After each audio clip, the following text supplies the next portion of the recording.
We're going. What's up, guys? Hello. Asher Cataldo with us today, and we have a very, very, very special guest. He's listened to every single one of my podcasts and has commented or said something about them, and we greatly appreciate it. You talked about him in almost every one of your podcasts. Talked about him in every. I'm so excited for this one. Got Corkey Love with us all the way from Texas, right? Texas, Southeast Texas, man. Whoo-wee. Yeah. Thank you for having me. Of course. Did you have fun at the music festival? I did. It was hot, and my back hurts. It is hot. That's what Peyton said this morning when he woke up. He's like, I'm just sore all over. Yeah. It was pretty damn hot, man. Yeah, it was miserable yesterday. Last night it cooled off a little bit. I had a little rain shower come through, but Yeah. I enjoyed it, man. I enjoyed being up here and just hanging out. And it was good because we didn't overdo it either. right. Yeah. I kind of overdid it. Todd overdid it Todd overdid it a lot. I was just having too much fun. First night you were I got to watch all my buddies on stage. I got there a little late for Asher, but Yeah. Good to see you last song. Yeah, I went and saw Asher, and then Bryce started playing around Asher's last I know. song, and so we all had to do was just hustle across the field. yeah, And caught them both. It worked out great, and then we got to leave a little bit early. And I'll tell you, the heat got to me. And then, yeah. And Bryce looked like he was about to fall out. Oh yeah. But he rocked out. He rocked out. Yeah, He that was exciting to Yeah. see that. Yeah, he got I've seen pretty good. Asher Yeah, at Davapalooza and with the full band. And Right. I've never seen, and I've only seen Bryce with really just acoustic and with Dayton. With Dayton. right. But man, that was incredible. It's awesome. Yeah.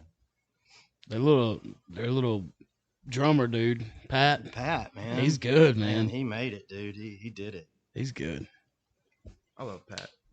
Man, I'm so excited. Yeah, I think for he's today's the only podcast. one. I think he's the only one I didn't meet. I don't. You Think didn't I'm- meet Pat? I don't think so. I don't think I met Man, him. they headed out this morning too. Mm. Dang. I like Pat. He's a good dude. He's always a good time too. Yeah. Well, Cork, tell me a little bit about your inspiration and what got you into this music Well, and writing the songs that you write. well, I'll tell you, man. I'm older than all of y'all Right. by a landslide. I'm pushing 50, and my roots, I guess, in music go back. Being a baby boomer, man, you kind of grow up in the. You got everything, man. We got to listen to the, like the Duran Durans of, Right. of all that, and then all up through it, and I've always been a big Warren Zevon fan and a Tom Waits fan, and things like that, I Right. guess. But lately as a songwriter, because I only started writing songs about 5 years ago, as a songwriter, that everything that I've kind of just listened to and that I stem from, I guess, is I listen to a lot of Brian Fallon, and a lot of people don't know who Brian Fallon Right. is, but he was the lead singer for the Gaslight Anthem, and then he went solo, and his solo stuff is it's heartbreaking to me, and I cling to it, and how when you listen to people and you go through the phases, and maybe sometimes you just stop listening Yeah. to them. I just never stopped listening to them. I guess. And it's just I still listen today and get so excited to hear his songs, and the other one too is Ben Nichols from Lucero. No, of course. And Ben knows how to write a song about a girl, and Right. if you want to learn how to write about a girl, you listen to Ben Nichols, and those are the two biggest, and maybe Ryan Adams from Whiskey Town, Right. Yeah. and things like that. Yeah, it's really not a big it's really not a big group of people that I listen to as far as songwriting goes. If I'm remembering right, I think the first time I met you, you said when you first started, you took some inspiration from I think David Matthews Band. I did. I used to break down his lyrics Yeah.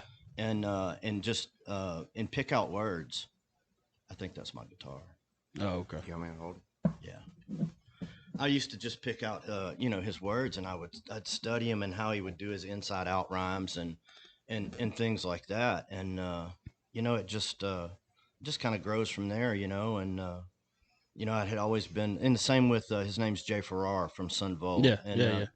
That's and all the Uncle Tupelo stuff. You know, you just pick out those really good songs that really hit you. You know, and Yeah. then you pick out your lyrics and you break them down, and that's what I did. I've just always kind of just studied that kind of stuff. You know, and Well, and it that's just shows.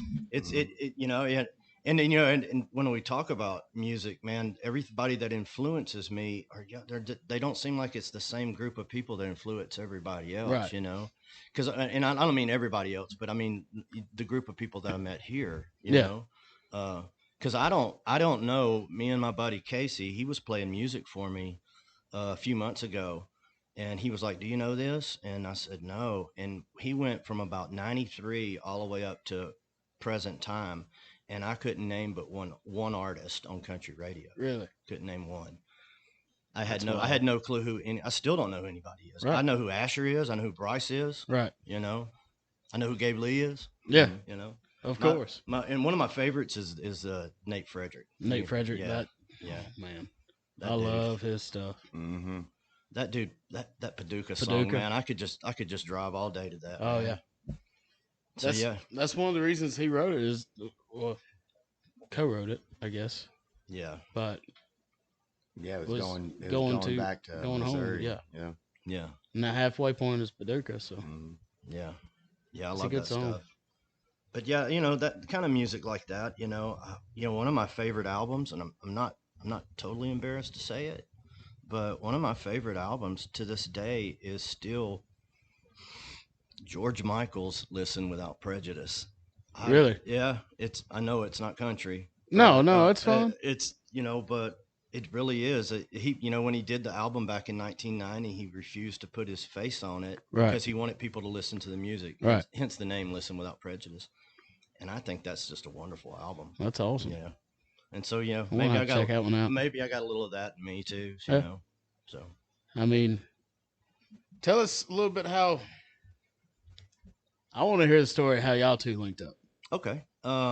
because this is It's As in me and him. yeah. Okay. It's a good Because- story. It's a feel good story, I think, he, you know how when you're on Facebook and you can sponsor your songs, Right.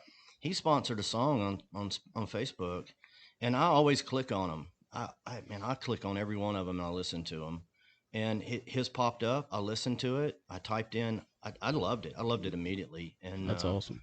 And that was Ashes and Smoke. Yeah. And so I loved it immediately, and I just wrote down in the comment section how much I loved it, and and he responded. I didn't expect him to respond, Right. but he said thank you, and we chatted a little bit in the comment section, and I told him I added it to my playlist. I have a playlist called Bens and Bingham's, and it's all it's everything from Ben Harper to Ryan Bingham to Right. And so I said, I added it to my Benz and Bingham's playlist, and it just fits so well in that Right. playlist. And then he asked me a question that it probably shouldn't have answered on, like in the comment section. So I sent him the reply through Messenger, Mhm. and we talked for a minute or two on Messenger. It's this headphone. No, I think it's the headphone app. Okay. Yeah, he replied to me on. I replied to him on Messenger, and we did a little bit of conversation there. And you know how when you meet people on Facebook, you kind of follow them. Yeah. You don't know them; it's an acquaintance. And I knew he was a musician, obviously, and it was just to keep track of him. And so I friended him, and I don't hardly ever friend anybody. Right. But I friended him. He accepted it, and I don't know how it transpired, but that's how we met. But about a month or two later, because I'd never told him I played guitar, I never told him I was a musician. I never said anything. I was just a fan of Asher, and I got a text from him, and it said, "Hey man, what's your email?" And I sent it to him. He said, "Check your email as soon as you can." And I said, "Okay." And so I was at work, and I checked it at work, and it was Winding Road. He had Yeah. covered Winding Road, and I'm telling you, man, I don't know what the pinnacle is. I'm just a guy that writes songs on a couch, but I was floored that someone wanted to sing my song. Yeah. It just Sorry, I don't even know what that is. Got some technical difficulties again today, It won't pick up in the recording. No. but it's going through our headphones, giving us a little bit of feedback. But yeah. So I was just floored by it, man. And it, as far as I was concerned, as a guy that sits on his couch and writes songs and doesn't look much further past his nose, to me, it's the biggest thing. I'm still floored by it, you know. that's awesome. And not only that, he slowed it down and finger picked it, Right. and he made it beautiful. And because when I wrote that song, Winding Road, it wasn't. You know how sometimes you just know when they're a keeper, and then sometimes they're just on the bubble. Right. I kind of had felt like I'd done it before, like I'd had that same flow. Exactly. And I actually didn't realize how decent the song was until after I heard him do it. And then I bowed up and got all proud of it. I don't blame you at all. Yeah, I got real proud of it real quick. I'm proud of all your songs. I love every one of them. Thank you, man. Thank you. So that's how, and we just started chatting, and we just became friends, man. And in a very, it was just really cool. We became friends. I wrote a song. What was it? It was Green Eyes and Blue Faded Jeans. Mm-hmm. And I wrote it. I was trying to work it out, and I sent it to him, and I think you were in your car, and I was in Baton Rouge, Louisiana. Yeah, he's in Baton Rouge. He was actually about 3 hours from me, right? 2 hours from me, but he was in his car, and he sent me a text. He said, "Dude, can I get in on this?" And I was like, "Yeah." And keep in mind, I'd never spoke to him. We just text. Yeah. And he called me at 6, and we finished Green Eyes and Blue Faded Jeans, and then I worked about a week or two on it, going back and forth with him for the bridge. And then we finished that, and it just like that. And that was the first time I'd ever talked to him on the phone. Right. And I'm not gonna lie to you, I was scared to death of him. I was just completely frightened of Asher Cataldo. Come on, man. I'm not lying. I was a very scary person.